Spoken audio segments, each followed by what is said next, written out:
चलें जी। तो ये कौन है भाई? लैपटॉप बाबा। लैपटॉप बाबा। हेलो, मेरी जी आवाज आ बाबा। रही है? जी बिल्कुल। जी, मुफ्ती साहब को मेरा सलाम पेश है। एक्सेप्टेड। क्या हाल जी चाल है? जी, बढ़िया। मैं एक नौजवान हूँ और मैं दुनिया के तमाम मज़ाहिब पे क्यूरियोसिटी की खातिर रिसर्च कर रहा हूँ। और और जाहिर सी पहले बात आप है क्या उसमें थे? मजहब क्या। मैं तो पहले आप अभी भी क्या? हिंदू ही हूँ। अच्छा, अभी भी हिंदू। हिंदू ही हूँ। ठीक है। जी, तो ठीक है। जाहिर सी बात है उसमें मजहब इस्लाम भी शामिल है। और हम्म। मेरा ये मानना है, एक चीज़ होती है लिखी हुई चीज़ और एक चीज़ होती है जो प्रैक्टिस हो रही है। ठीक है। तो मेरा ये मानना है कि जो चीज़ प्रैक्टिस हो रही है उससे अच्छे से सीखने के लिए मुझे भी थोड़ा वैसा सीखना चाहिए। तो उसके खातिर मैं नमाज भी सीख रहा हूँ। मैंने 5-6 सूरा याद कर ली हैं। और बाकी जब तक जिंदा हूँ दुआ करते रहिए, क्या पता एक न एक दिन ईमान भी ले आऊँ। माशाल्लाह जी।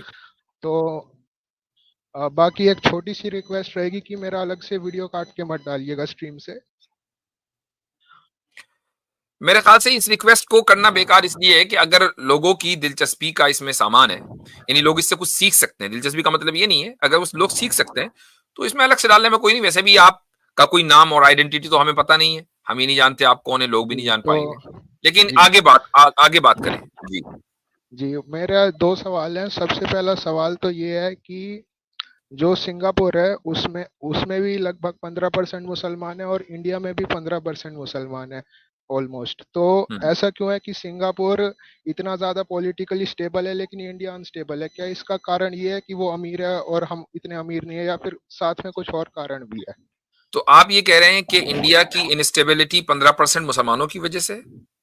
नहीं, मैंने तो ऐसा नहीं कहा। मैं जस्ट जानना चाह रहा हूँ कि जब यहाँ भी वैसा है वहाँ भी वैसा है तो क्या क्या फैक्टर्स हो सकते हैं, क्योंकि जब ये लैपटॉप बाबा साहब, पैरामीटर तीन पहले हो गया क्या आप तो ये ये मानते तो हैं कि रीजन इंडिया हो नहीं पॉलिटिकली सकता। अनस्टेबल है? हाँ। यानी आप नहीं, ये मानते हैं कि मैं इंडिया पॉलिटिकली अनस्टेबल है?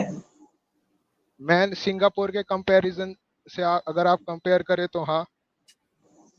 नहीं, ठीक। यानी कि आप इसको कंपैरिजन ना करें, आप इसको एब्स्ट्रैक्ट में बताएं कि इंडिया हिस्टोरिकली 1947 से अभी तक 2024 तक पहुंचा है। क्या आप इसको अभी 2024 में पॉलिटिकली अनस्टेबल मानते हैं? हम दो देशों की बात कर रहे हैं तो इसलिए मैं कंपैरिजन कर रहा हूँ। तो मैं वैसे तो नहीं मानता, लेकिन उसके कंपैरिजन किया जाए तो फर्क तो है। यानी कि सिंगापुर के कंपैरिजन में इंडिया पॉलिटिकली अनस्टेबल है? जी। कैसे? कैसे? आप सारे पैरामीटर्स नाप लीजिए, वेल्थ का पैरामीटर नाप लीजिए, हैप्पीनेस का नाप लीजिए, वेल्थ जो क्राइम है का वो नाप पॉलिटिकल लीजिए। पैरामीटर्स नहीं है। आप आई थिंक के जीडीपी की बात करेंगे। सब अलग अलग होते हैं। इवन जो है ह्यूमन डेवलपमेंट इंडेक्स अलग चीज है। उसको पॉलिटिकली उसमें जो है कोई पैरामीटर, पॉलिटिकली स्टेबल या अनस्टेबल होने का पैरामीटर शायद आपको नहीं पता। अच्छा, तो मेरे क्या ख्याल से होता है हमारे बता भाई ये दीजिए। कहना चाह रहे थे कि सिंगापुर में ज्यादा तरक्की है, इंडिया में तरक्की कम जी है ना? जबकि उधर भी पंद्रह जी परसेंट मुसलमान है, इधर भी। तो चले ठीक है, उन्होंने एक गलत लफ्ज बोला, हमने उसको सही कर दिया। तो अब मुझे आपने कहा कि जब दोनों तरफ 15% मुसलमान है तो यहां तरक्की कम हम्म है, इंडिया में और उधर ज्यादा है। तो मैं यही पूछ रहा हूं हम्म कि जिस फैक्टर को आप जिक्र कर रहे हैं, क्या उस फैक्टर की वजह से वहां या यहां इंडिया में तरक्की का हम्म ये एक फैक्टर है? जितने भी फैक्टर्स हो सकते हैं, हम्म क्या 15% या 20% मुसलमान का होना क्या एक फैक्टर है हम्म। किसी भी ऑर्गेनाइजेशन के नजदीक या आपके नजदीक? नहीं है। तो फिर यही आप तो ये पूछ दूसरा रहा हूँ, तो सवाल। फिर क्या फैक्टर है? इसीलिए तो पूछ रहा हूँ क्या फैक्टर है।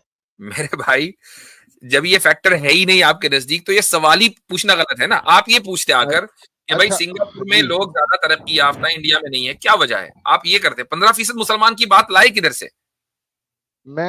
मैंने सिमिलैरिटी रखी ना कि यहाँ भी डेमोक्रेसी वहाँ भी डेमोक्रेसी, यहाँ पे भी ऐसा यहाँ पे भी ऐसा, तो फिर फर्क किस चीज का है, ये पूछने के लिए रखी मैंने सिमिलैरिटी।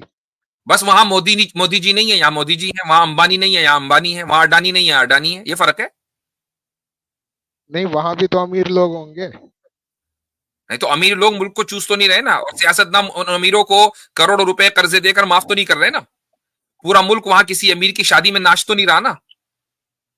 तो ये आपके फर्क है। कहने का मतलब है कि यहाँ करप्शन ज्यादा है? मतलब ऑब्वियसली बात है। अच्छा। भाई उसके बहुत सारे फैक्टर्स हैं, ठीक है, वो एक अलग मौजू है। उस पर भी बात कर सकते हैं, लेकिन ये स्ट्रीम का मौजू नहीं है। हम हाँ। स्ट्रीम के मौजू पर आ अच्छा, जाए तो ठीक। ठीक है। तो मैं अपना दूसरा सवाल पूछ लेता हूँ कि जो सद्दाम हुसैन थे, जो राजा होते हैं बहुत सारे अच्छे काम भी करते हैं, बहुत सारे बुरे काम भी करते हैं। तो जो उन्होंने इस्लामिकली बुरा काम किया था वो थी अपनी मूर्तियां बनवाना।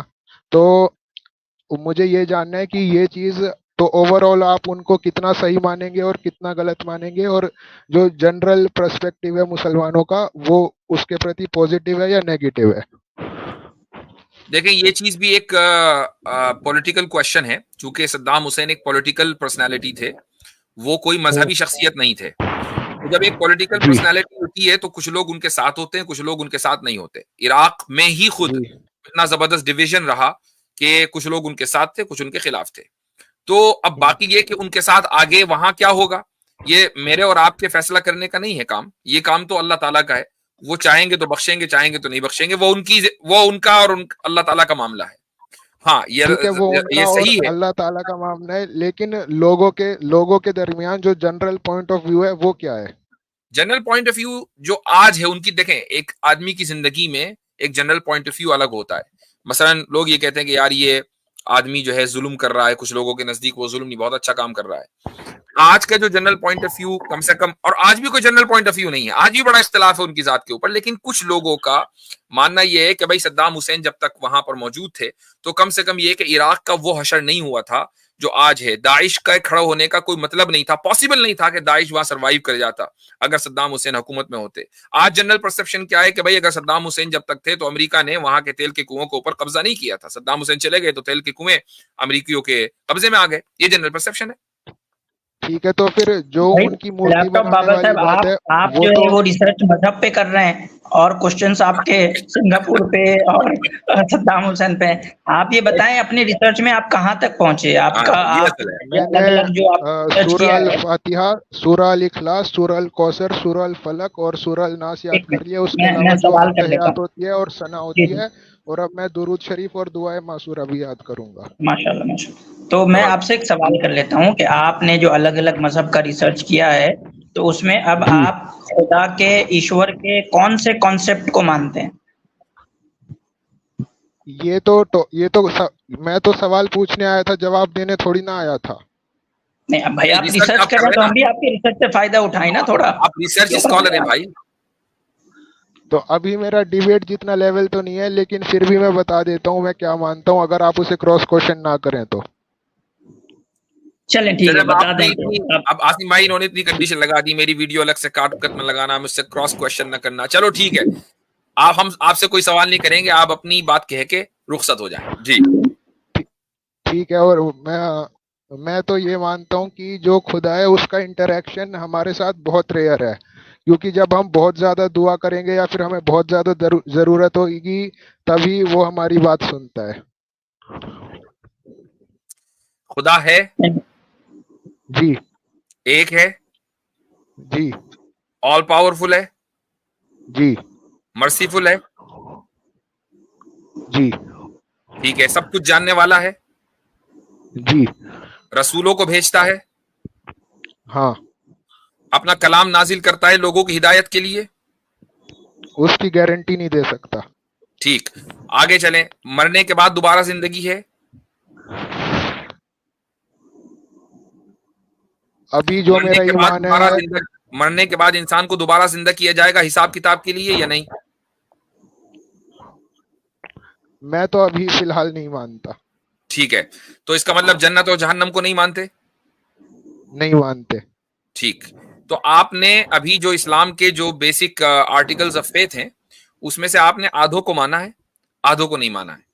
ठीक है, तो आप जी अपनी रिसर्च जारी रखें, इंशाअल्लाह अल्लाह ताला जी। अच्छा, आपके लिए रास्ता एक खोलेगा हिदायत का, और आप एक तो दिन मुसलमान होंगे इंशाअल्लाह वो जी। तो बता दीजिए कि जो लोग सद्दाम हुसैन को सही मानते हैं और उनकी बहादुरी के किस्से सुनाते हैं, इसका तो वो रिलीजन से लोग, कोई ताल्लुक नहीं है, वो ये एक पॉलिटिकल वो क्वेश्चन है। आप अपनी हजरत, वो रिसर्च इसका चलिए जो ठीक है है, जवाब हम तो कब देंगे?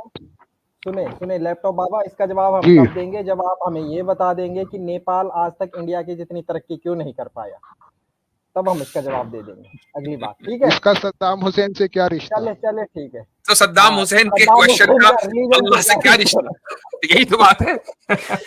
लगता है सद्दाम हुसैन की बेटी ने इनका रिश्ता रिजेक्ट कर दिया। जी हाँ, लैपटॉप बाबा इजाजत लेंगे आपसे।